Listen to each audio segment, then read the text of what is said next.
Bienvenidos criptomaníacos a este nuevo mega maratón de relatos de horror.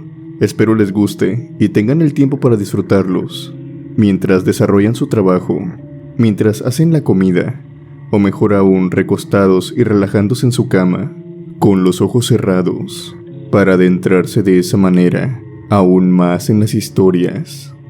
Antes de comenzar me gustaría darle las gracias a los miembros del canal por ser parte de esta comunidad y apoyar el contenido continuamente. Saludos a Gabriela Valencia, Clyde Tom, Mariana Martínez, Esther González y David Vigil. Gracias criptomaníacos por conformar esta comunidad. Y ahora sí, empecemos con el video.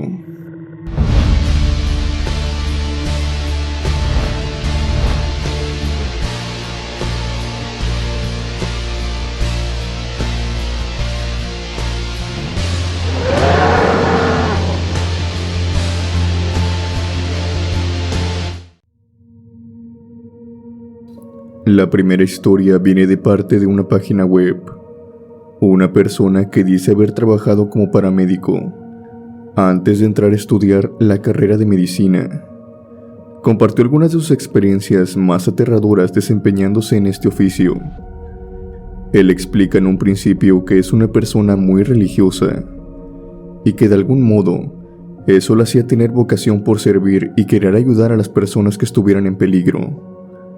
Por lo que cada vez que surgía una emergencia y se subía a la ambulancia en dirección al lugar, siempre oraba en el camino y le pedía a Dios que por favor le permitiera salvar esa vida.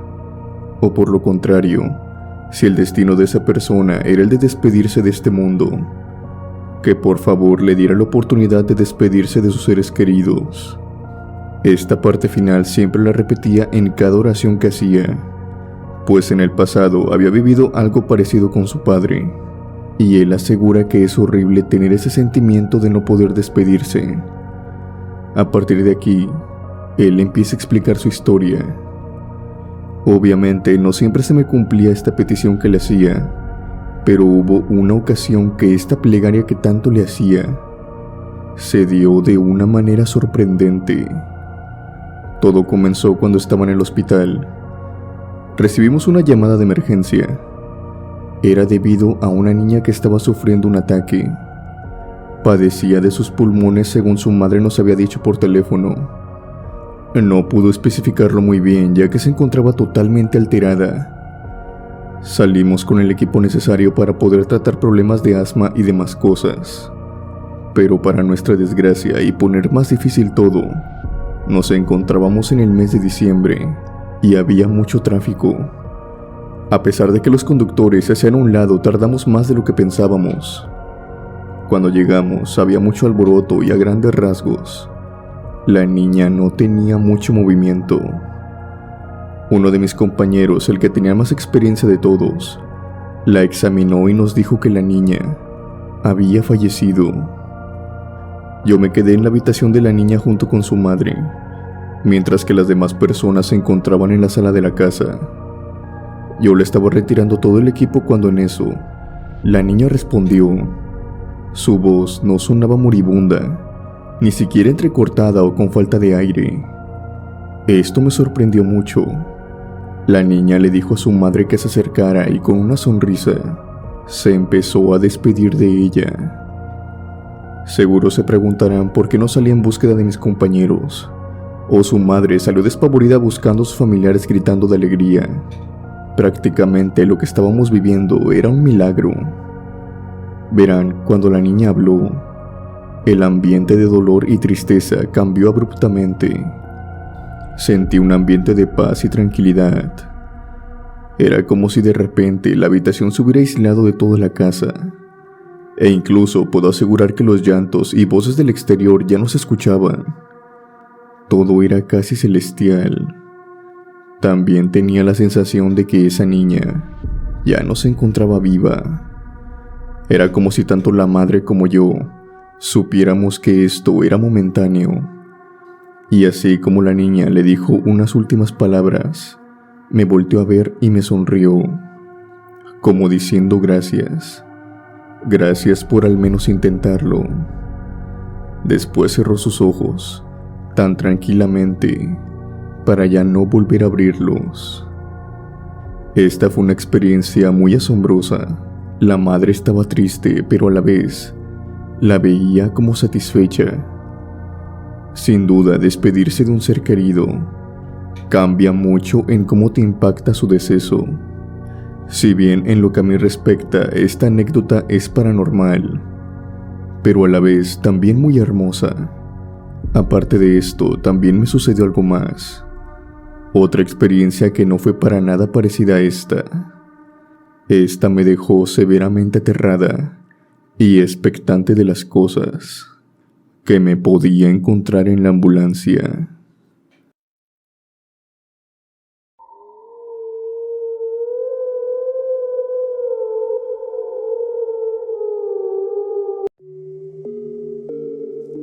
En esta ocasión fuimos llamados a recoger a un anciano que se encontraba desplomado en la calle. Había tenido un accidente y se encontraba en un estado precario. Al llegar nosotros, él aún se encontraba vivo, por lo que decidimos subir a la ambulancia lo más rápido posible. En esa ocasión me encontraba sola en la parte de atrás. Me encontraba asistiendo al hombre. Apenas teníamos escasos minutos de haber subido al hombre, cuando éste sin más falleció. Sin poder hacer nada más, lo único que hice fue persignarlo y orar para que su alma encontrara la luz. Al momento de que yo terminé la oración, este hombre empezó a sacar un líquido verde por su boca. Primero fue muy sutil, como si solamente escurriera. Después el líquido empezó a salir a borbotones de su boca. Parecía agua de coladera y apestaba como tal. Sobra decir que en todo el tiempo que había estado trabajando y en mi entrenamiento de paramédico, jamás había visto algo parecido a esto. Estaba muy asombrada y apenas iba a llamar a mis compañeros de frente cuando la luz que estaba dentro de la ambulancia se apagó repentinamente. Me encontraba en una de las esquinas de la ambulancia y debido al movimiento de esta no podía acercarme a la ventanilla de frente. Estuve en la oscuridad creo que algunos 2 minutos, esperando a que volviera la electricidad. Por desgracia, esta no volvió tan rápido como yo pensaba. Estaba sentado cuando de repente sentí como me tocaron el brazo y después mi pierna. Se trataba de la palma de una mano. Pude distinguir esta casi de inmediato cuando me tocó. Asustada empecé a tratar de apartarla de mí y cuando extendí mis brazos hacia adelante, toqué el cuerpo de un hombre. Alguien se encontraba de frente a mí. Traté de gritar, pero la respiración me costaba. Era como si me estuvieran ahogando, pero de una forma muy extraña, ya que no sentía que este hombre me apretara con sus brazos, sino que sentía que mi garganta se cerraba. Podía seguir respirando, pero no podía hablar. Como pude, me arrastré hasta la pared delantera de la ambulancia, mientras que sentía que unos brazos me sujetaban de mis piernas y me forzaban a quedarme quieta. Cuando por fin llegué, empecé a golpear la pared una y otra vez, con mis puños, con material que traíamos, con lo que sea que pudiera agarrar entre la oscuridad. El caso era hacer un alboroto. Necesitaba que mis compañeros me vieran o me escucharan, que detuvieran la ambulancia. Por suerte dio resultado. Casi de inmediato que se detuvieron, la luz volvió y fuese lo que fuese que me impedía gritar, por fin dejó mi cuerpo. Pude recobrar de nuevo el habla, pero eso sí, estaba muy sofocada, como que me faltaba aire. En mi pecho sentía un dolor tremendo. Cuando estaba en la calle sentada en la banqueta, uno de mis compañeros me dijo que me iba a dar oxígeno, pero se detuvo en seco una vez que llegó a la ambulancia. Dio la media vuelta y después me preguntó: ¿tú moviste el cuerpo? Yo, sin saber a qué se refería, le dije que de qué me estaba hablando. Él me miró y después miró a mi otro compañero y dijo: es que el cuerpo no está en la camilla. El cuerpo está sentado a un lado de la ventana en la parte delantera de la ambulancia. Yo me levanté poco a poco, y no les miento cuando les digo que esos fueron los minutos más largos de toda mi vida hasta ahora. El cuerpo de ese hombre se encontraba sentado, con los brazos cruzados, como si estuviera esperando algo. Sus ojos se encontraban cerrados, pero en su boca se dibujaba una sonrisa. Era una imagen mórbida. El resto del viaje lo continué delante junto con mis compañeros. No volví a ver ese cuerpo, pues tan pronto llegué al hospital, me dirigí a urgencias para alejarme lo más posible de él cuando lo bajaran. Desde esa experiencia he tenido secuelas, como por ejemplo desarrollé un tipo de claustrofobia. Empiezo a hiperventilar y a sofocarme cuando se va la luz y me encuentro en un lugar reducido. No sé por qué, pero empiezo a creer que ese cuerpo va a regresar. Y lo peor es que a veces sueño con y ya no tanto como antes, pero sí en algunas ocasiones recientes. Espero al menos ahora que estoy a punto de trabajar como médico ya no sucedan estas cosas. Aunque quién sabe, en esta vida se ven muchas cosas y no me pueden asegurar nada.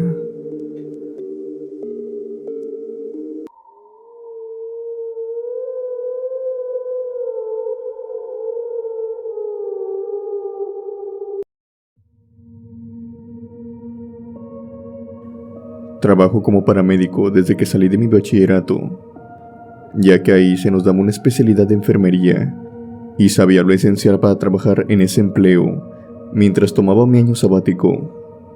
Más que nada, esto era para ahorrar para la universidad. Entré a laborar al mismo tiempo que uno de mis mejores amigos que se llama Tomás. De hecho, este relato empieza primero con él. Una noche cuando a mí me tocaba mi descanso, él me llamó y me dijo que sí estaba bien. En su tono de voz se notaba algo preocupado. Incluso puedo decir que hasta con algo de miedo. Yo le dije que me encontraba bien, que estaba en la casa y que de hecho apenas me iba a dormir. Él no me dijo nada más y me colgó. La noche siguió y por la madrugada, por eso de las 4 de la mañana sonó mi celular. Al contestarlo, de nuevo me encontré con Tomás, pero esta vez al contestarle se encontraba casi llorando. Yo le pregunté qué había pasado, si había ocurrido algún accidente o algo. Él no me contestaba nada y simplemente cortó la llamada abruptamente. A pesar de que le regresé la llamada múltiples veces, de nada sirvió. Él jamás contestó ninguna de estas. En la mañana tenía que trabajar, así que tuve que esperar hasta en la tarde para poder ir con él y preguntarle si le había pasado algo y el por qué me había llamado a esas horas y sobre todo en ese estado.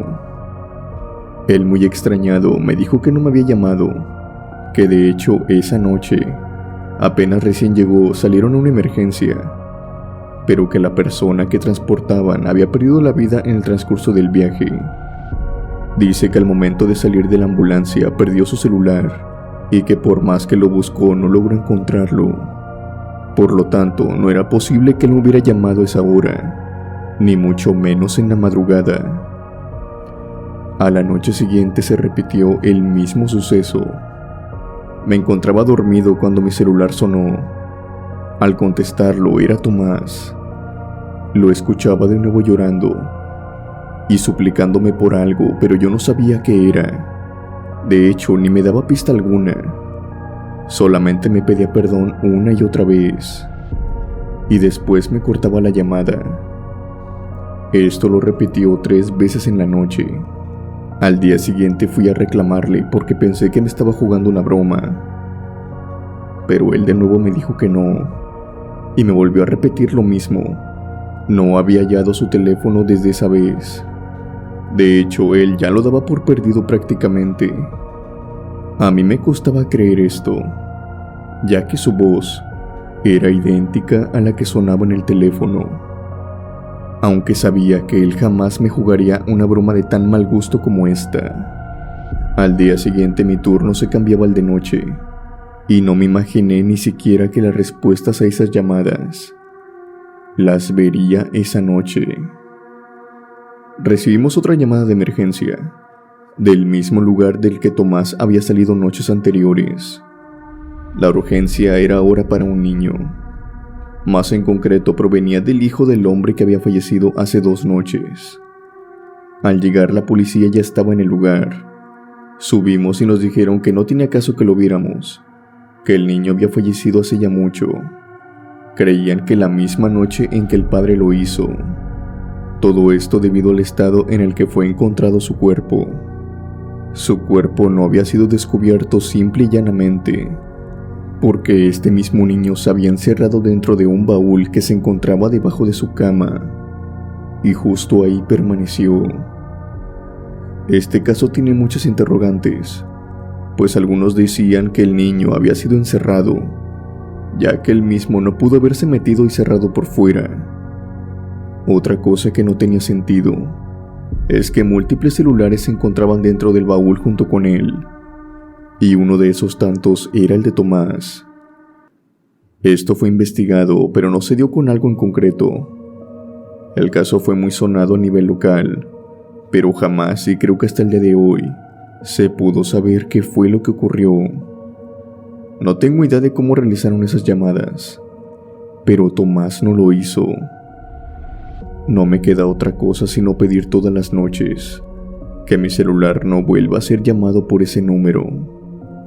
Tengo miedo de que tal vez la voz que escuche sea la de ese niño.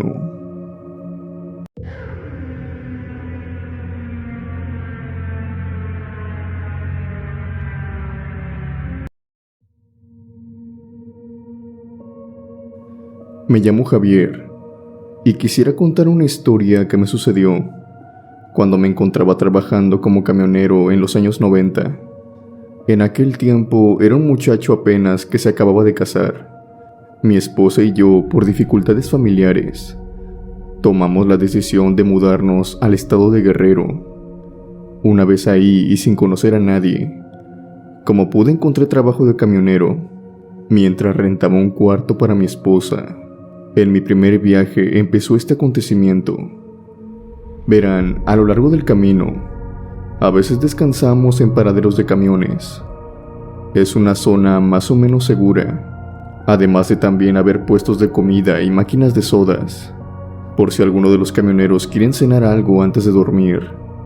Algunas 2 o 3 horas, que es lo que acostumbrábamos. Recuerdo que me encontraba dormido en mi camarote, cuando de pronto empecé a escuchar un silbido cerca de mi camión. Al principio no le presté mucha atención, pues como les digo, me encontraba en un paradero de camiones y tal vez se trataba de alguien que simplemente se encontraba estacionado al lado mío. Traté de volver a dormirme, pero el silbido no me dejaba. Era como si se encontrara casi a mi lado. Llegué a escucharlo tan fuerte que algo molesto decidí salir y callar al hombre que estaba a mi lado. Cuando abrí la puerta, vi que en realidad se trataba de un anciano. Era un hombre con camisa a cuadros, de color rojo y blanco. Su pantalón era de mezclilla, algo arrugado y sucio. Caminaba encorvado y con ayuda de un bastón. También tenía un sombrero. Era un sombrero muy característico, como el de la gente de rancho, algo deteriorado. Yo iba enojado, pero al verlo me calmé, ya que era un señor mayor. Le pregunté que qué estaba haciendo a las 3 de la mañana en un paradero de camiones. Él me respondió que también era camionero y que tenía un problema, pues su camión se había quedado varado a unos kilómetros atrás por una falla técnica, y me pidió ayuda para ir hasta ahí por él. La verdad, a mí me causó bastante lástima, sobre todo a su edad y trabajando en un tipo de empleo como este, que exigía bastante. Sin dudarlo, le dije que lo ayudaba, solo que me diera oportunidad de ir al baño, que se subiera a mi camión en lo que regresaba.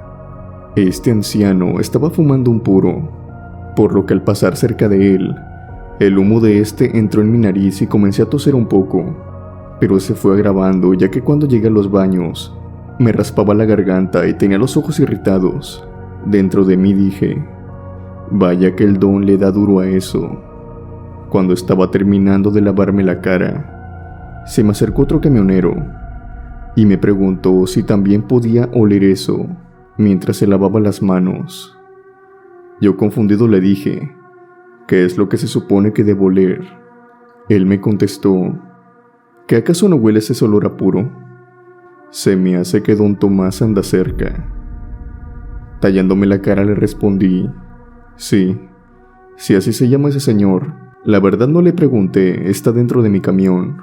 Le voy a dar un aventón, le respondí.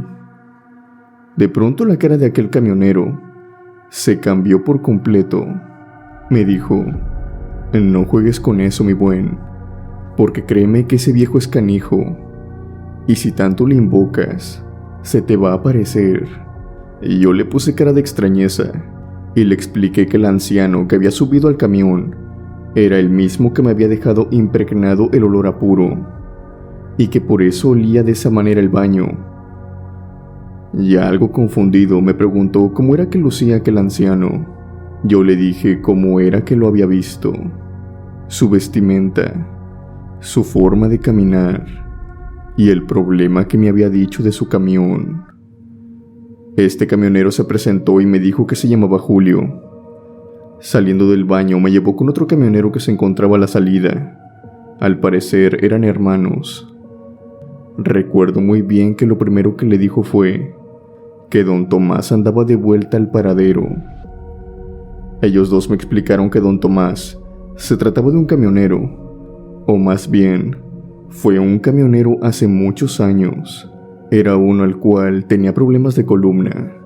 Había pedido su jubilación ya varias veces, pero por una u otra razón no se la daban. El señor tenía 78 años cuando falleció. Fue debido a una avería en su camión que se quedó varado, y al tratar de pedir ayuda, fue arrollado por una camioneta. Este anciano siempre fue caracterizado por su sombrero y su puro, el cual siempre traía a la mano. Y cuando olías ese aroma, lo más posible es que don Tomás estuviera cerca. Me dijeron que ese espíritu de don Tomás no hacía daño directamente, o más bien tal vez lo hacía sin querer. El caso es que siempre va a pedir ayuda a los camioneros, pues estos son los únicos que pueden verlo. Y también me dijeron algo más, que me heló por completo la sangre, y es que si cometes el error de encontrártelo y acceder a ayudarlo, don Tomás subirá a tu camión y te acompañará hasta el kilómetro de su accidente. Y es en este punto que lo más horrible empieza. Resulta que don Tomás vendrá hablando contigo de forma muy amable, si cometes el error de voltear a verlo. Y para este momento, ya han pasado el kilómetro de donde ha sucedido su accidente. Verás a don Tomás, pero en estado de descomposición, con el cuerpo totalmente maltrecho, como si el accidente acabara de ocurrir. Esto es tan impactante que terminarás por salirte del camino o algo te pasará, ya que debido al asombro de ver un cadáver en vida al lado de ti, es suficiente como para perder el control. Ellos me dijeron que esto no era una leyenda, ni algo que se contara para asustar a los nuevos de la línea, que claramente era mi caso, sino que para ese momento, don Tomás ya había tenido varias víctimas, que por suerte habían salido con vida de sus accidentes. Ellos me contaron que en vida aquel anciano había sido muy noble, y que lo más seguro era que no sabía que se encontraba en otro plano.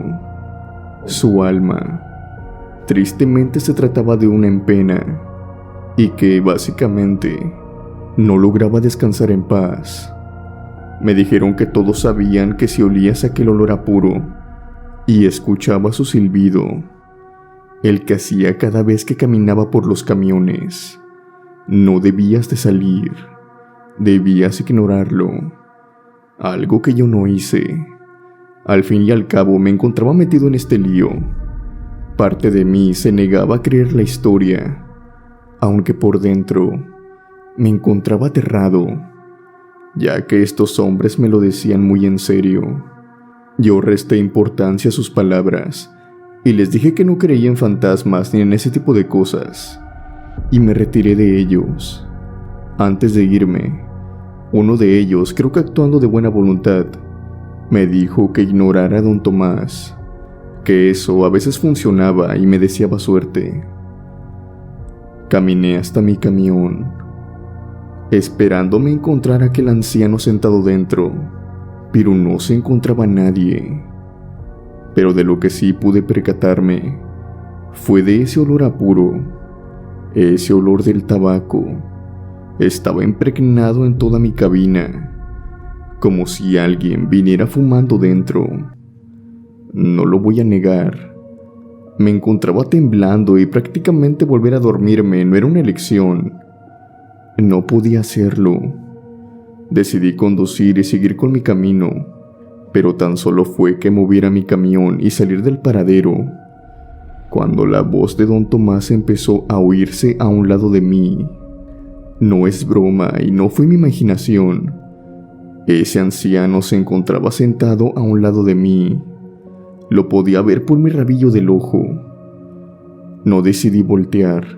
A pesar de que me encontraba temblando y al borde de gritar, continué con mi camino, mientras él me seguía hablando. No sé cuánto tiempo estuvo tratando de hablarme, pero yo jamás volteé. Seguí con mi mirada al frente, y por suerte funcionó. Al poco tiempo la voz de don Tomás dejó de escucharse. Cuando por fin tuve el valor de voltear, ya no se encontraba. Trabajé en esa línea más de 6 años. En ese tiempo estuve en ese paradero tan solo unas 10 veces máximo.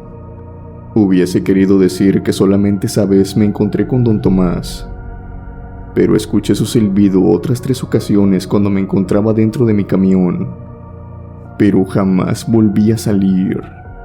Esa regla se me quedó grabada en lo que estuve trabajando en ese lugar, y prácticamente desde esto me siento muy incómodo cuando alguien silba o fuma, pues esto me recuerda a don Tomás y a esta espantosa experiencia.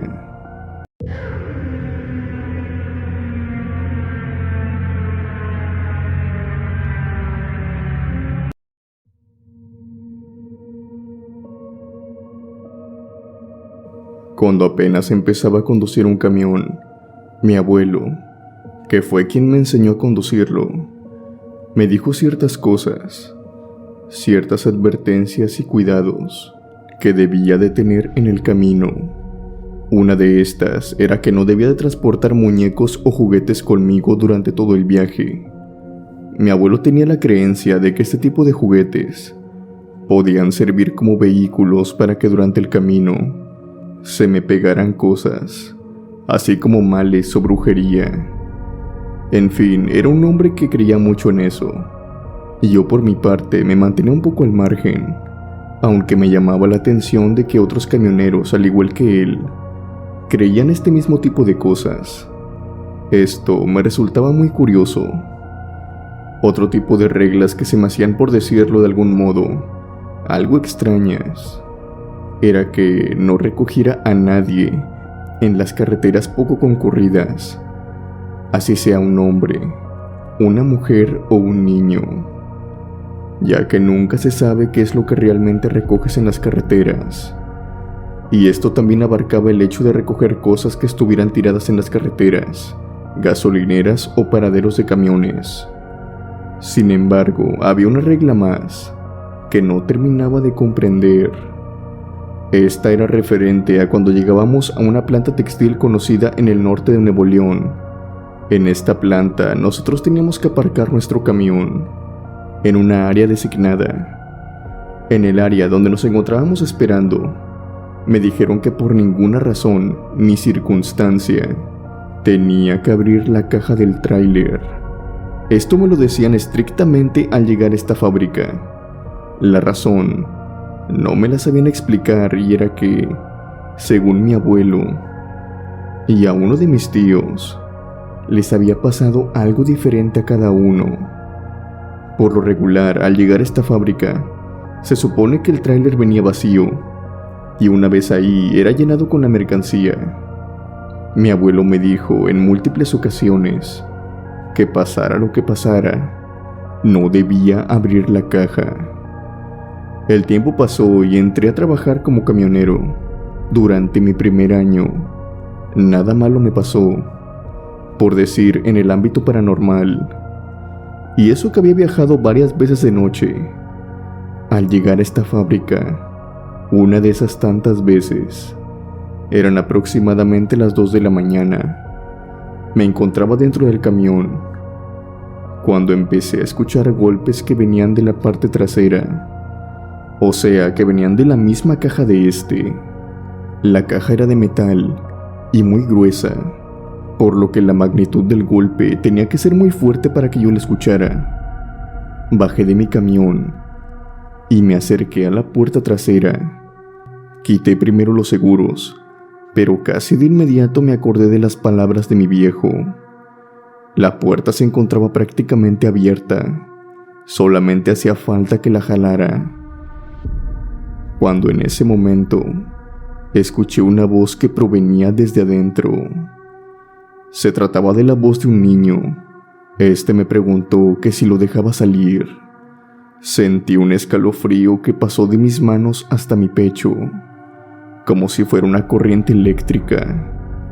Quería cerrar la puerta, pero mis manos se encontraban casi por completo petrificadas. Era como si éstas se encontraran unidas a las puertas. Y qué decir de mi boca, no podía gestionar palabra, hasta que escuché de nuevo la voz de ese niño decir: «¿Puedo salir del camión?». En un momento obtuve la suficiente adrenalina para lograr soltar la puerta y me subí a mi camión dejándola abierta. Una vez que estuve dentro de mi camión, escuché el rechinido de ambas puertas. Al fijarme por los espejos retrovisores, ambas puertas de la caja se habían abierto de par en par. De igual manera, las puertas estaban pesadas y para que éstas se hubieran abierto, necesitaban que fueran empujadas con fuerza, algo que claramente no podía hacer, ya que la caja estaba vacía. Yo me rehusé a bajar y no lo hice ni cerré la puerta tampoco. Así me fui hasta el área de carga. Al llegar, obviamente me llamaron la atención, pero no encontraron nada. La caja venía vacía. Yo seguí con mi camino y por el transcurso me fui calmando y convenciéndome a mí mismo que esto no había sido otra cosa sino algo que me había imaginado. Pero al llegar a mi casa y al recibirme mi novia, me preguntó que quién era el niño con el que venía en el camión, pues cuando me vio llegar, observó a un niño que se encontraba sentado atrás de mí. Si se me había pasado el miedo, esto hizo que me volviera. Al parecer ese niño sí se había bajado después de todo. Mi abuelo no supo responderme sobre qué era lo que ocurría en aquella fábrica, y hasta la fecha no lo sabemos muy bien, solo que algo hace presencia dentro de los cajones de los camiones. A mí fue en aquella vez un niño, para él, para mi abuelo fue una mujer, y para mi tío en cambio, a él se le apareció un perro enorme, oscuro como la noche.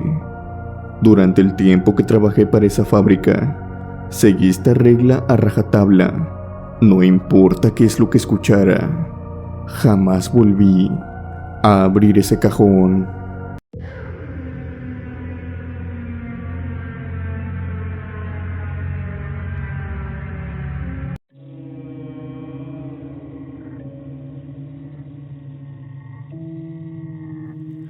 Lo primero que les quiero contar viene de parte de mi hijo. Después también yo quisiera contarles una experiencia que me sucedió a mí. Verán, anteriormente cuando mi hijo cumplió sus 24 años, tenía la ilusión de trabajar de policía. Pero por unas ciertas circunstancias, las cosas se pusieron en su contra, por lo que le ofrecieron el trabajo de guardia penitenciario, con la esperanza de que en 6 meses a máximo 1 año, pudiera tener en lo que se arreglaba este problema de poder pasar a formar parte de la policía. Él aceptó esto y de inmediato se puso manos a la obra. En cuestión de 2 semanas entró a trabajar en el turno nocturno y en apenas su segundo día llegó aterrado a la casa por algo que le había pasado. Yo lo veía por las mañanas antes de irme a trabajar, así que me comentó todo. Me dijo que él se encontraba en su puesto, que son las salas de visitas. Son como una especie de comedores, en donde los presos pueden recibir a sus familiares y amigos. Se supone que estas visitas tienen un horario, pero hay veces en que hay excepciones, por lo que estas deben de tener guardias las 24 horas. Eran las 4:30 de la mañana, y mi hijo me cuenta que él había regresado de comer y ahora le tocaba al otro vigilante. Por lo tanto, se quedaría él solo en la sala durante 1 hora, que era lo que duraba la hora de comida de su compañero. Como sabrán, en la madrugada el tiempo suele pasar más lento, debido al silencio y al poco movimiento, o más bien el nulo movimiento de este en ese puesto. Así que mi hijo se puso a caminar en círculos, para ver si de ese modo se le pasaba un poco el sueño, ya que le empezaba a pegar. Después, cuando volteó de nuevo a ver las sillas y mesas de la sala, se percató ahora que se encontraba un hombre. Era un hombre calvo. Llevaba puesto el uniforme de los reos. Se encontraba con la cabeza hacia abajo, recargando ambos codos con sus rodillas. En total silencio. Mi hijo incluso pegó un salto cuando lo vio, pues prácticamente había aparecido de un momento a otro. Confundido, mi hijo se acercó hasta él sosteniendo su retráctil con la mano y preparado si se requería. Le preguntó al interno su asunto y quién lo había traído hasta este lugar, ya que para entrar a la sala se tenía que emplear una llave de seguridad, algo que claramente él no podía tener.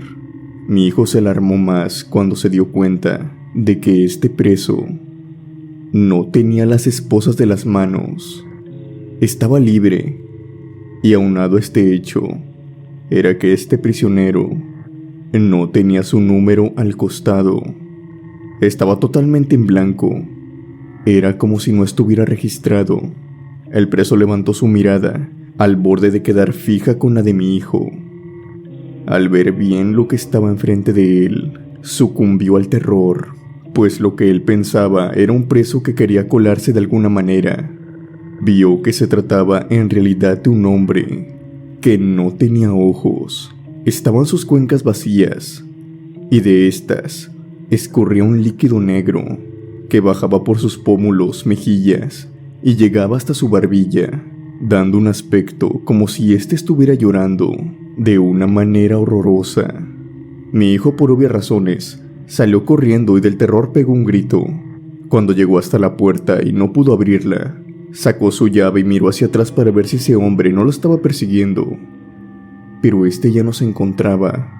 Aquel misterioso y hórrido hombre había desaparecido.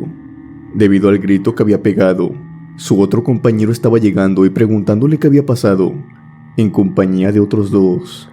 Él no sabía cómo explicar lo sucedido, pero entre pausas logró explicarles que había visto un preso y que este no tenía ojos y que de la nada había desaparecido.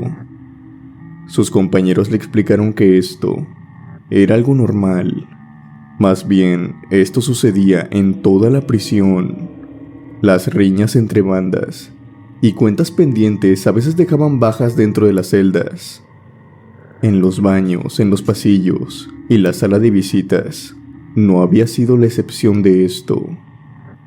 A final de cuentas le dijeron que esto era algo común y que con el tiempo uno se acostumbraba a ver sombras y también ver a estas almas en pena. Mi hijo siguió yendo, pues lo veía como algo transitorio. Su propósito era estar en la policía y tenía que seguir de custodio por lo menos 6 meses para tener la oportunidad. Afortunadamente fue antes, pero en esos escasos 5 meses le sucedieron otras 2 cosas que te voy a contar a continuación. Verás, en una ocasión él se dirigía al baño, cuando de pronto vio entrar la silueta de un niño a este. Cabe recalcar que eran los baños especiales de las oficinas, Y por si fuera poco, se supone que no tendría por qué haber niños dentro de la prisión. A mi hijo dice que no le pasó por la cabeza en ese momento de que se trataba de un ente. Así que fue a paso veloz y se metió en los baños, pero no había nadie. Registró cada uno de los cubículos, pero nada. Dice que conforme pasaba el tiempo dentro, el ambiente se empezó a tornar helado. Era como si se encontrara dentro de un refrigerador, y con cada segundo que pasaba, la temperatura bajaba, al borde de que mi hijo me dice que pudo sacar vapor de su boca en cuestión de unos pocos minutos. Salió de los baños y fue un cambio de temperatura muy brusco. En la mañana, cuando se retiraba, entró de nuevo a estos baños, por mera curiosidad, y el aire helado había desaparecido. Entendió que, tal vez esa vez, siguió a un espíritu que penaba por los pasillos. Esto lo platicó con sus compañeros, y si bien ninguno de ellos pudo explicarle por qué había visto a un niño, sí le dijeron que se podían ver niños rondando, también mujeres, e incluso ancianos. Otra de sus experiencias fue cuando se encontraba en el área de accesos. En esta área, por lo regular solamente había vigilancia cuando se extramitaban presos o se recibían. En aquella ocasión era la primera vez que mi hijo estaba en este puesto, así que se encontraba en alerta. Tenía la lista de los presos que entrarían, los cuales eran 5 en total. Mi hijo hizo todos los movimientos y todo transcurría de la mejor forma. Solo que al entrar estos presos, se dio cuenta de algo. Y es que contó 6 presos, que eran los que estaban entrando. Más en concreto, se le hizo extraño un sujeto el cual no había visto cuando pasó la lista en la puerta de acceso, que es el primer filtro, por así decirlo. Al entrar a la prisión, él me explica que este sujeto, de igual manera, era calvo, pero poseía el tatuaje de un escorpión en gran parte de su nuca, aparte de también poseer unos piercings en su ceja izquierda. Mi hijo se adelantó y detuvo a los presos en el tercer filtro, y prácticamente último para entrar a la prisión, y empezó a buscar a aquel hombre. Rápidamente llegaron sus refuerzos, y el oficial que estaba a cargo para ayudar. Pero aquel hombre simplemente ya no se encontraba. De nuevo, solo habían 5 presos formados y confundidos con todo lo que estaba pasando. Todos estaban alertas, pues pensaron que tal vez se trataba de alguna jugada para meter algo peligroso a la instalación. Pero por más que buscaron, no encontraron al hombre. Como de costumbre y para saber qué había ocurrido, decidieron checar las cámaras de vigilancia. Mi hijo quedó petrificado cuando vio que en la grabación no aparecía el sujeto. Solo se podía apreciar a los 5 hombres formados y entrando al pabellón. Mientras mi hijo los inspeccionaba, checaron varias cámaras, tanto dentro como afuera, pero no tuvieron éxito. En ninguna se veía a ese hombre. Ellos le preguntaron a mi hijo cómo lucía el sujeto, y él les dio las características. Al fin y al cabo, se siguió con el procedimiento. Mi hijo se encontraba asegurando la puerta cuando se le acercó uno de los custodios. Era un hombre grande y con experiencia en esa penitenciaría. Tenía más de 30 años trabajando en ese lugar y le dijo a mi hijo que lo que había visto se trataba de un hombre que había sido condenado a la silla eléctrica. Se llamaba Evaristo, pero todos en la comunidad lo conocían como el Chúntaro. Era un hombre que le había quitado la vida a varias personas, entre ellas la vida de la hija de uno de los guardias de la penitenciaría. Este guardia buscó la manera de ser uno de los oficiales que lo recibirían para llevar a cabo su venganza. No dejó ni siquiera que este hombre entrara. Lo atacó de forma letal en la primera puerta de seguridad. Desde aquel incidente, este hombre le explicó que a veces el Chúntaro vuelve a aparecer. A veces cuando van a extramitar a alguien, algunos oficiales lo pueden ver y que lo pueden identificar fácilmente por el enorme tatuaje de escorpión que porta en su nuca. Esas fueron las experiencias de mi hijo. Le ocurrieron más cosas como ver sombras y también oír voces en ciertos pabellones que, según se dice, están malditos.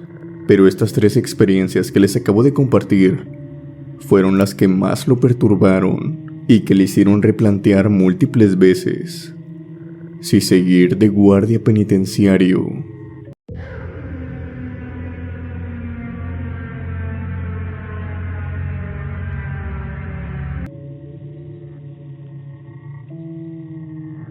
Lo siguiente me ocurrió a mí cuando me encontraba trabajando de guardia nocturno.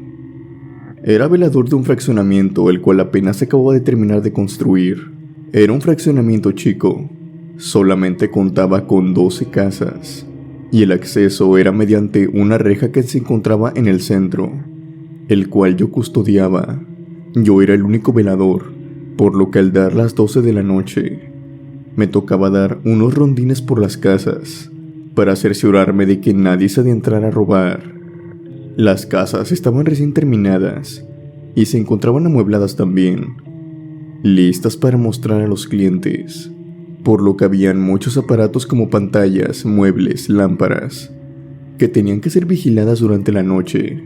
Yo me tenía que meter a los patios de las casas para pasar un sensor el cual registraba que había completado con el rondín de cada casa.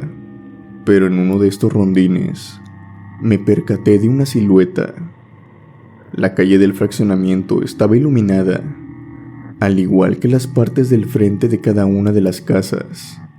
El patio trasero de estas estaban por completo oscuras, por lo que en la parte trasera solo se podían ver siluetas de los árboles y arbustos, y fue por estas mismas siluetas que me percaté de algo que se estaba balanceando en la oscuridad. Incluso lo primero que me llamó la atención fue el rechinido como de una soga y también el crujir de una rama. Al voltear simplemente veía una sombra que se columpiaba de enfrente hacia atrás. Era la sombra de una persona con notable sobrepeso, así que de inmediato y sin pensarlo mucho, entré a la casa por la parte del lado derecho, donde todas tenían un pasillo que servía para conectar con el patio trasero. Lentamente fui caminando, pues lo primero que pensé fue que era un ladrón tratándose de esconder arriba de un árbol. Cuando llegué al patio trasero, llevaba lista mi arma de descarga eléctrica, pero el árbol se encontraba totalmente vacío. Pensé que lo más seguro era que este ladrón ya se encontraba escondido arriba, o a lo mejor se encontraba dentro de la casa. Empecé a sacudir e iluminar el árbol, pero no pude ver nada. Lo siguiente que hice fue ir directamente a la casa, con el miedo de que tal vez ya se encontraba dentro. No sabía si era uno o varios. Abrí la puerta corrediza que se encontraba con llave. Chequé tanto el primer como segundo piso, al igual que todas las puertas y ventanas. Todas y cada una de ellas se encontraban cerradas y no había rastro de ningún intruso. Esto me desconcertó en cierta medida, pero decidí volver a mi puesto. Cuando salí de la casa, cerré la puerta corrediza de vidrio y justo cuando me encontraba metiendo la llave en esta, observé el vidrio en el cual me reflejaba, y también se reflejaba el patio trasero atrás de mí. En este reflejo, pude ver de nuevo la silueta balanceándose desde el árbol. Pero ahora, y debido a que estaba más cerca, la pude ver con más detalle, y era que esta silueta se encontraba colgando de la rama de un árbol, porque se trataba de un cuerpo inerte, el cual se encontraba sujetado por el cuello a una rama de este árbol. Era prácticamente una persona que se había colgado. Cuando volteé, aquel cuerpo ya no estaba. No quise voltear de nuevo el vidrio, ya que tenía miedo de que se reflejara de nuevo. Salí de aquella casa, pero para mi mala suerte, esta silueta no la dejé de ver. Días después, cuando me encontraba haciendo rondín, vi de nuevo a este cuerpo colgando, esta vez a la distancia. Ya no volví a entrar a la casa. Tal vez fue algo que pasó décadas atrás, según me dicen, pues los que se quitan su propia vida no pueden descansar en paz, y tal vez esta alma aún sigue penando por este mismo motivo.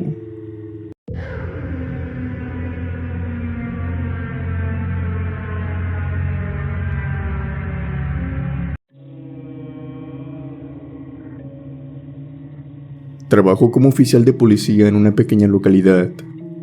Las labores que tengo que hacer, la verdad, pueden ser muy generales, e incluso muchas personas tal vez creerán que algunas ni siquiera entrarán en lo que debe hacer un policía. Pero al ser prácticamente un pueblo con no más de 30 personas y miembros del crimen organizado moviéndose prácticamente a sus anchas, la verdad es que no se puede hacer mucho. Una de mis obligaciones como policía era también el de tener un día completo para custodiar la cárcel que teníamos, para encerrar culpables o personas detenidas. Esta cárcel, entre comillas, era en verdad apenas una casa con 3 celdas, las cuales casi en su totalidad se encontraban vacías, salvo en fin de semana que había algunos disturbios. Aquel día eran principios de semana y por lo regular debía de ser una noche tranquila.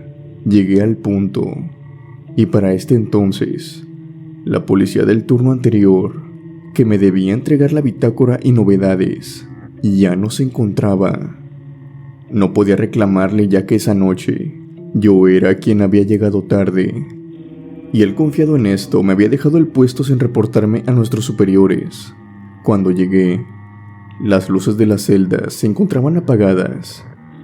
Las únicas luces encendidas eran las de la entrada y las del escritorio. En ese momento no se me hizo algo extraño, ya que había ocurrido de igual manera otras veces. El tiempo pasó, y este detalle de encender las luces se me olvidó por completo. Estaba hablando por teléfono con la que en aquel entonces era mi novia. Ya llevábamos creo que 1 hora hablando, cuando empecé a escuchar un sollozo. Era un sonido como de alguien suspirando, y también llorando, pero en silencio.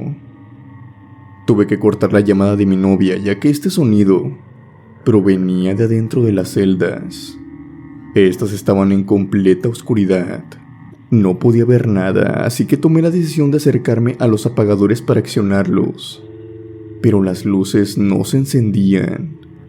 Era como si los focos se hubieran fundido. Y para mi mala suerte, no había traído mi lámpara, pero seguía escuchando el lamento de alguien que lloraba en silencio. Yo me fui acercando a la par que trataba de distinguir en la oscuridad, y alcancé a ver a una persona. Esta se encontraba recostada en el piso en posición fetal. Era la que estaba llorando. Yo me acerqué para preguntarle qué estaba haciendo dentro de la celda, pero esta persona se me adelantó y me dijo: «Déjame solo», mientras seguía llorando, y esta vez con más fuerza. Y yo me encontraba algo incómodo, así que tomé la decisión de llamar a mi compañero. Tenía que saber quién era el prisionero y por qué estaba ahí.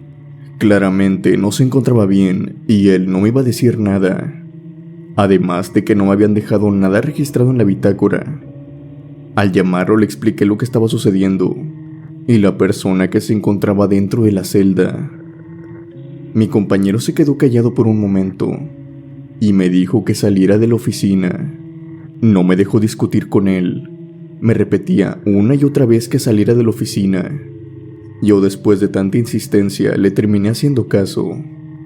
Y después de esto, me dijo que abajo del piso de un baño que teníamos externo se encontraba un poco de agua embotellada, que la regara por todo afuera de la estación. Y de nuevo no me dejó discutir con él. No me colgó hasta que se cercioró de que estaba regando el agua. Cuando entré de nuevo a la estación, los lamentos ya no se escuchaban y los focos de las celdas ahora se encontraban iluminando y funcionando. Lo último que me dijo mi compañero es que no habían ido a dejar a nadie en esas celdas. Me dijo que se encontraban vacías. También me dijo que en las celdas a veces ocurren cosas trágicas, o tal vez estas son habitadas. por personas con una culpa que los corroe incluso después de la muerte. Cuando me fijé de nuevo en la celda, ahora iluminada, para ver a este hombre que había estado llorando en la oscuridad, ya no se encontraba. El hombre junto con su lamento habían desaparecido. Al día siguiente mi compañero me confesó que lo que había rociado aquella noche en realidad se trataba de agua bendita.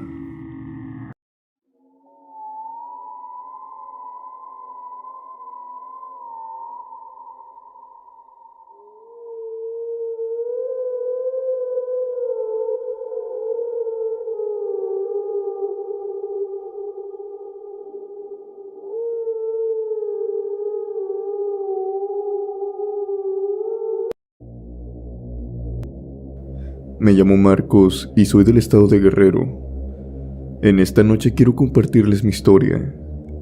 Es una experiencia que tiene relativamente poco que me sucedió. Y además, para ser franco, esto aún me ocurre. Llevo lidiando con esta situación desde que entré a laborar en este lugar. Verán, trabajo como guardia de seguridad nocturno. Prácticamente desde que dejé el cuerpo policíaco me dedico a desempeñarme en esto.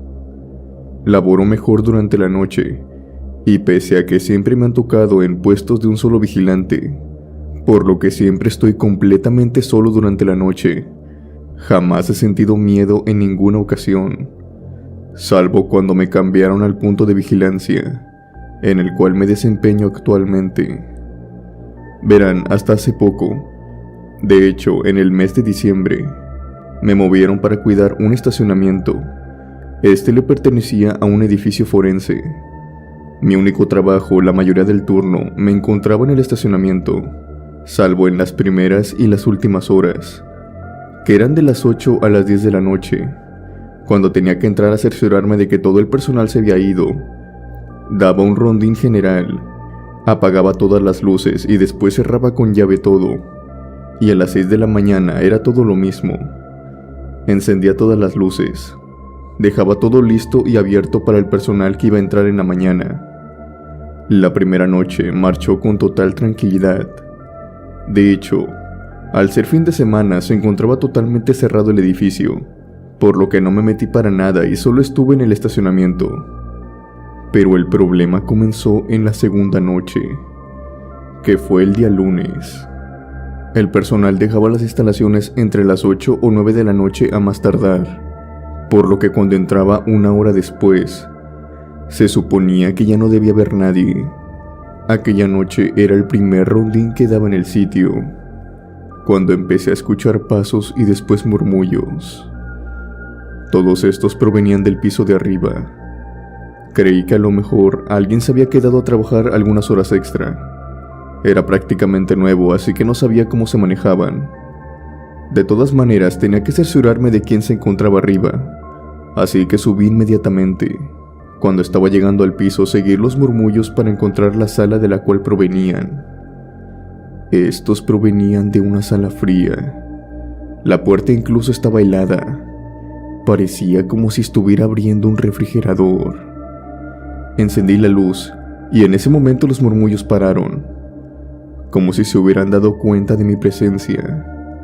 Al escuchar que los murmullos se detuvieron súbitamente, lo primero que se me vino a la cabeza fue que tal vez se trataba de algunos bandidos. Si fuera personal, entonces se habría identificado y más que nada, no estarían trabajando a oscuras. Bastó con que diera algunos pasos para percatarme. No tenía salidas ni lugares donde esconderse. Más bien, esta estaba repleta de camas metálicas, y 3 de estas camas estaban ocupadas por unos cuerpos que se encontraban en una bolsa forense. Al ver los cuerpos me puse nervioso y opté mejor por retirarme de la habitación, que ahora sabía era la que usaban para guardar los cuerpos.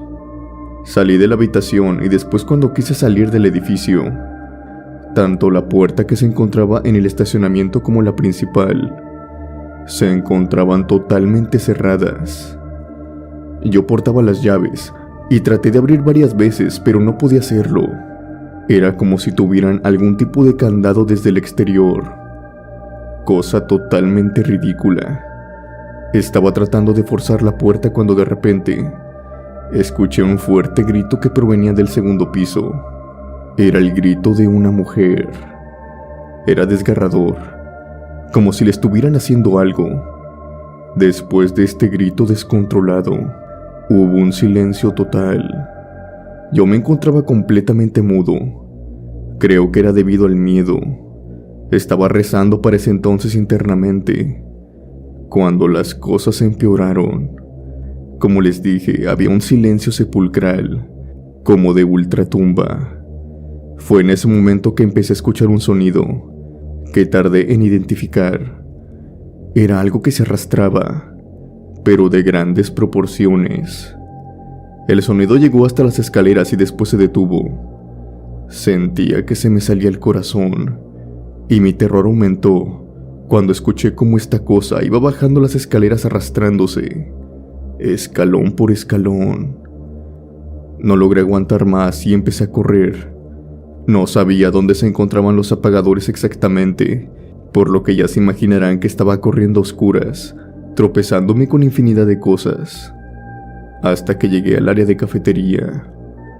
En ella pude ver una ventana que, gracias a Dios, no tenía protección, así que debido a la desesperación y a la adrenalina que sentía, salí por ella metiéndome un buen golpe al caer del otro lado. Después de retirarme incluso a la distancia, pude escuchar el grito nuevamente, pero esta vez abajo, en el primer piso. Para ser más específico, lo escuché de la ventana de la cafetería. No cabía duda que algo me estaba siguiendo, y eso provocaba los gritos. Por suerte, sea lo que fuese, no salió del edificio.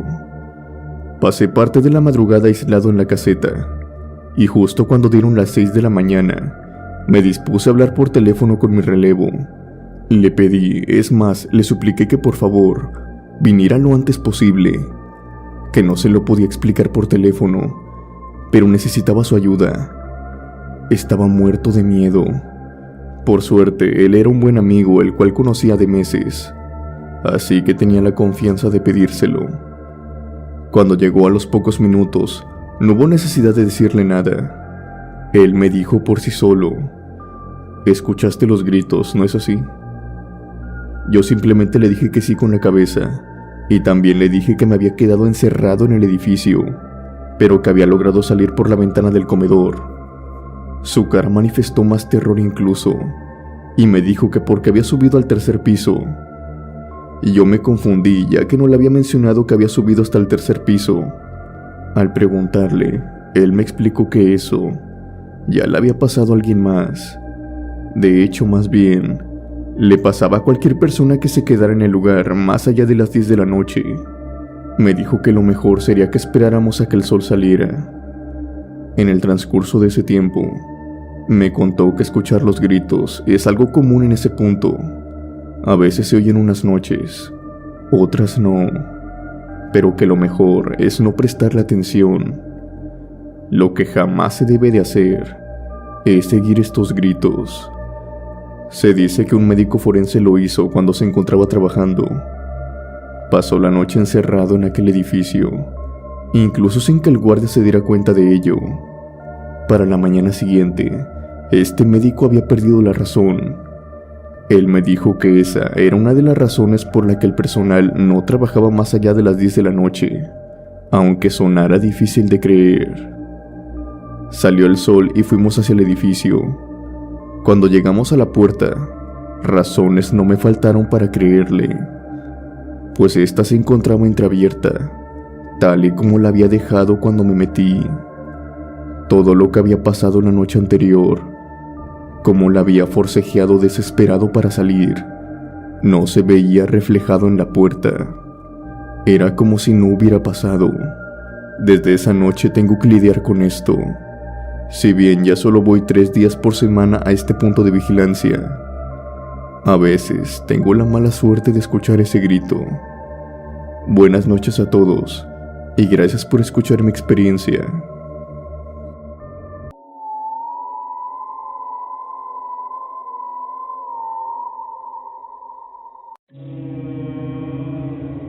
Hola chicos de la cripta embrujada.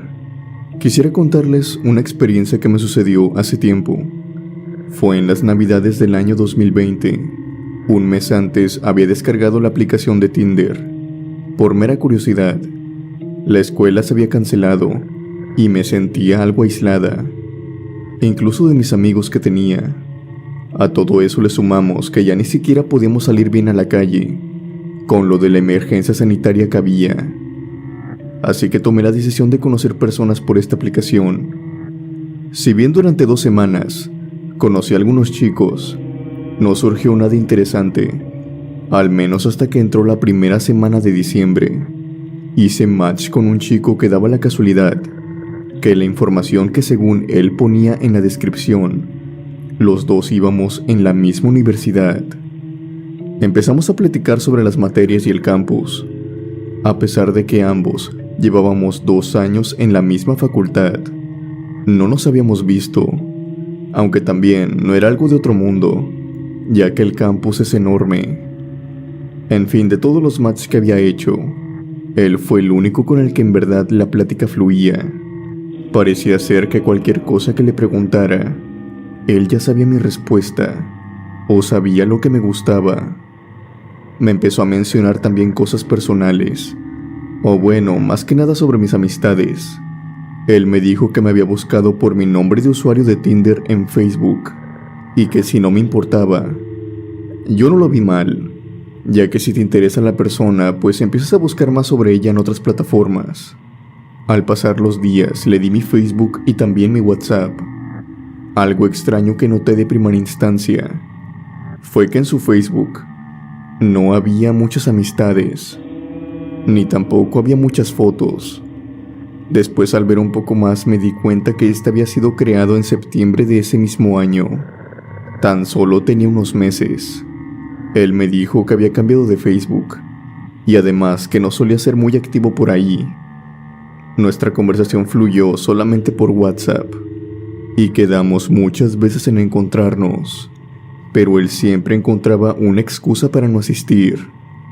Incluso me dejó plantado una vez. El motivo era claramente porque yo siempre proponía los lugares para encontrarnos. Eran plazas comerciales, cines, tiendas, lugares que eran muy concurridos, y mucho más en esas épocas que es de andar comprando adornos y regalos. Siempre a último minuto cancelaba. El pretexto era que trabajaba en una maquiladora y tenía horarios largos, pero que cuando se acabaran las vacaciones por fin estaría libre. El día 27 de diciembre, mientras hablábamos, me dijo que si queríamos vernos tenía que ir hasta su trabajo, ya que a él se le facilitaba más de esa manera. Sobra decir que la dirección de la maquiladora no estaba precisamente cerca, mucho menos en una zona que conociera, pero acepté. Yo, en mi ingenuidad, tenía pensado ir. Es increíble cómo me había lavado la cabeza. Ciegamente no desconfiaba de alguien a quien no conocía en persona, pero aquel día corrí con suerte. Usualmente yo solo aviso que voy a salir y no tengo problema alguno. O sea, no me preguntan a dónde voy o con quién. Respetan mucho, como quien dice, mi privacidad. Pero en días recientes habían asaltado a una prima mía, y mi madre y mi padre me estuvieron insistiendo y me dijeron que no me iban a dejar salir si mi hermano no me encaminaba, ya que tenían miedo de que me asaltaran. Ya saben, por los aguinaldos y eso. Yo no trabajaba, pero mis padres me decían que los ladrones agarran parejo, así que mi hermano me llevó en el auto. Yo estaba pensando desde un inicio ir hasta ese sitio a pie. Qué enorme error hubiera cometido. Mi hermano me empezó a decir que estaba extraño el lugar en el que me habían citado, y algo que me empezó a poner nerviosa es que los almacenes que habían cerca estaban totalmente clausurados. Todo estaba cerrado. Mi hermano y yo comenzamos a vernos las caras. Cuando llegamos enfrente de la maquiladora, el chico con el que hablaba en Tinder me dijo que había salido temprano y que me estaba esperando enfrente. y que se encontraba completamente solo. Detuvimos el auto y vi que había alguien enfrente. Usaba gorra y cubrebocas. Logré reconocer la ropa, ya que era la misma que él tenía en su foto de perfil de WhatsApp. Así que de inmediato pensé que era él. Abrí la puerta y de inmediato volteó a vernos y comenzó a caminar hacia nosotros. De cierta manera me sentí aliviada, pues pensé que estaba exagerando. Después de todo, no me había mentido. Pero antes de que bajara del auto, mi hermano me tomó del brazo y me detuvo. Después me dijo: «Espérate, Carla. Creo que nos quieren robar. Hay 2 chicos en motonetas atrás». Al voltear efectivamente, noté que había 2 motonetas con 4 hombres. El chico se iba acercando cada vez más, y en eso le presté atención. Si bien era la misma ropa que él usaba, su cuerpo era diferente. Lo notaba un poco más lleno, algo totalmente ilógico ya que él apenas me había mandado una foto días recientes, y era muy delgado. En ese momento me entró un terror indescriptible. Me metí de nuevo en el auto, y mi hermano arrancó de inmediato. Las motonetas enseguida se encendieron y nos siguieron. Mi hermano aceleró y nos dimos cuenta tarde que aquello era como un callejón sin salida. Teníamos que dar vuelta para salir, pero eso implicaría ir de frente contra las motos. Además, no sabíamos si estaban armados, y esto era lo que más nos aterraba. Lo habían planeado muy bien, ya que nos encontrábamos rodeados. Y gracias a que mi hermano es medio aventado, o más bien el terror era mucho, que decidió meterse entre el monte. Esa fue la única manera de salir y llegar a otra avenida. Yo iba rezando porque no nos fuéramos a quedar atorados, o él se diera de frente con un árbol. Afortunadamente no pasó. Salimos con el carro lleno de raspones, pero a final de cuentas sanos y salvos. Al llegar a la casa le tuvimos que contar todo a mis padres, pero omitimos la parte en que había conocido a este chico por Tinder. Mi hermano guardó el secreto. No quería que esto escalara más. Para ellos simplemente nos habían intentado robar. Casi de inmediato que llegué a mi casa, quise eliminarlo de mis amistades, pero él me había eliminado ya, e incluso me había bloqueado por WhatsApp. Traté de calmarme, pero los días siguientes fueron una tortura. Estaba muy asustada, ya que yo en mi ingenuidad le había dado indicaciones cerca de mi casa, incluso mi dirección. Yo caí en confianza y le revelé cosas, sobre todo porque pensé que nos íbamos a ver en la universidad. No sé si era yo o mi paranoia, pero vivía con miedo. Me sentía como si me estuvieran observando por fuera de mi casa. Pero gracias a Dios nada ocurrió. Lo peor que pasó fue cuando entré de nuevo al campus. Ya habían pasado algunos meses, pero el recuerdo lo mantenía. Al entrar me enteré de algo que me dejó la piel helada. Según esto, estaban buscando a un chico y a una chica. Habían desaparecido. Los padres se encontraban desconsolados.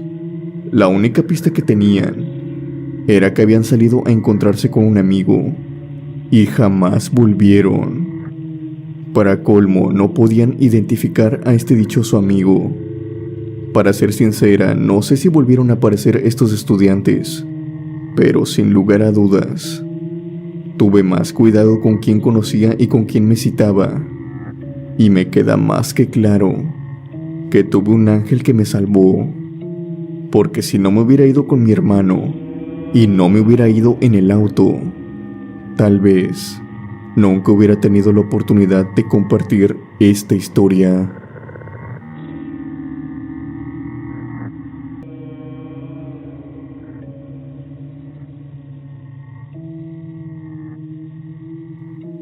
Esta historia la recordé cuando escuché sus relatos sobre las escaleras en el bosque.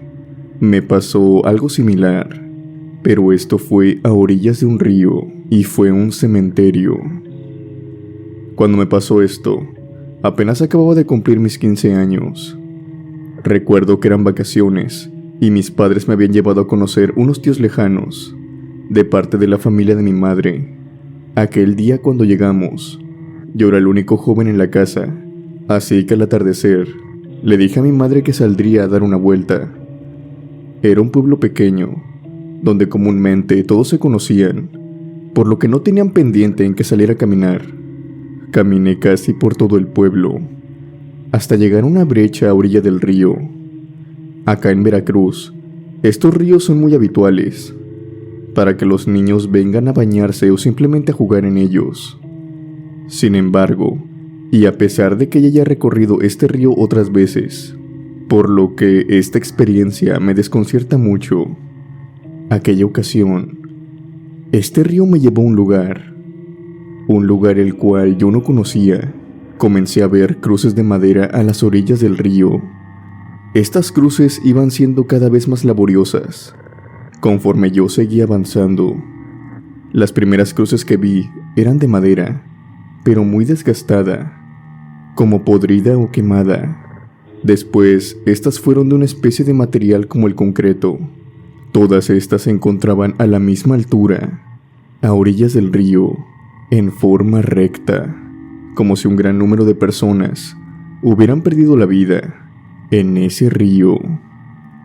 Seguí este camino. Tengo que recalcar que no tenía miedo ni nada por el estilo, solo que tenía la curiosidad de ver dónde era que terminaba. Ya era la tarde-noche, y yo seguí caminando en la brecha, cuando de pronto vi el final de esta. Era un claro, en el cual más adelante se podía ver la carretera que conectaba al pueblo y a la primera gasolinera de la autopista para salir de este. Sin embargo, situado en este claro, se encontraba, podríamos decirlo, como un pequeño cementerio. Eran 5 tumbas, o creo más bien que eran 6. La verdad no lo tengo claro, pero lo que sí puedo decir es que estas se encontraban abiertas. Las tumbas habían sido abiertas ya que se podía ver hacia abajo de estas. Yo pensé que a lo mejor se iba a enterrar a alguien, o tal vez a un grupo de personas, y por eso las tenían listas. Pero al mirar al interior de cada una, me percaté de que ya se encontraba abajo el ataúd, pero este también se encontraba abierto, como si algo hubiera salido del interior. Fue en ese momento en que puse más atención a la arena que rodeaba la tumba. Marcada en esta, se podía ver las manos de alguien saliendo del fondo de este agujero, y de igual manera en todas las tumbas se podía ver lo mismo. Salí de ese lugar caminando rápido, casi corriendo podríamos decir, con la sensación de que alguien venía detrás de mí. Salí de ese camino que me pareció eterno por unos minutos. Esas vacaciones nos íbamos a quedar en el pueblo 2 semanas más. Cuando llegaron mis primos, que teníamos más o menos la misma edad, les dije lo que me había pasado en ese río. Y pues la curiosidad los hizo ir a ambos. Pero eso sí, yo les dejé muy en claro que no volvería a ese cementerio. Al poco tiempo ellos volvieron, pero lo que me dijeron para nada era lo que yo estaba esperando. Ellos no vieron ningún cementerio. Al final del camino, solo había los escombros de una casa, la cual se había incendiado meses atrás. Tampoco habían visto las cruces a orillas del río. Simplemente quedó como algo inexplicable. Yo lo vi de una manera muy clara el cementerio, y las cruces también. Y estoy seguro que fue real. Y aún a estos años, lo mantengo firmemente, aunque haya pasado ya casi una década. Ese día vi que los muertos salieron de sus tumbas.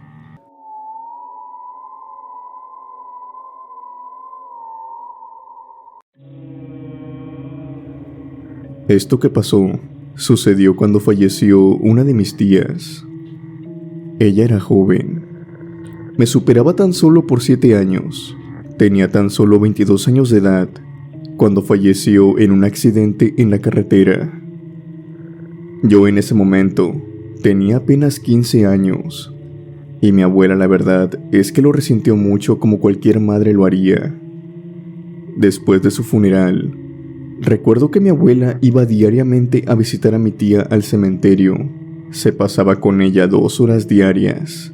Cuando llegaba destrozada. Lloraba mucho por las noches, pero una tarde como otras tantas, la estábamos esperando listas para que tomara un vaso de café y se recuperara en nuestra compañía, pues sabíamos que iba a llegar triste. Sin embargo, aquella tarde, mi abuela llegó con una enorme sonrisa. Venía de muy buen humor y no nos quiso decir el por qué. Sin embargo, yo noté algo en ella.